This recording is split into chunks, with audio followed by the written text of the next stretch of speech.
தமிழ்நாட்டையே புறக்கணித்துக் கொண்டிருக்கிறது. இன்னைக்கு நிதியமைச்சராக இருக்கிறாங்களே, அவங்க யார் தெரியுமா? சொந்த ஊர் திருச்சி. அவங்க படித்தது எங்க தெரியுமா? Villupuram railway school. ஏன்னா அவங்க அப்பா ரயில்வேல ஒர்க் பண்ணுவார். அந்த ரயில்வேல ஒர்க் பண்ண ஊர்ல அந்த அம்மா ரயில்வே ஸ்கூல்ல படிச்சது, விழுப்புரத்தில் படிச்சது.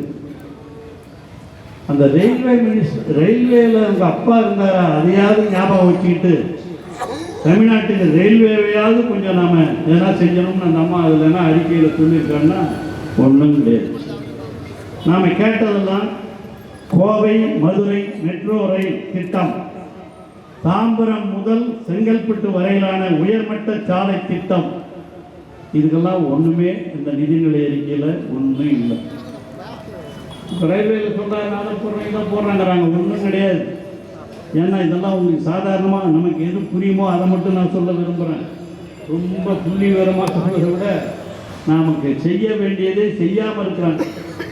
ரயில்வே திட்டத்திலே இந்த ரயில்வேயிலே பணியாற்றிய ஒருவருக்கு பிறந்து இன்று நிதியமைச்சராக அமர்ந்து கொண்டிருக்கிற ஒரு அம்மையார் அதை கூட நம்முடைய தமிழகத்திற்காக பிறந்த மண்ணிற்காக செய்யவில்லை என்று சொன்னால் இதை விட வெட்கக்கேடு ஏதாவது இருக்கிறதா?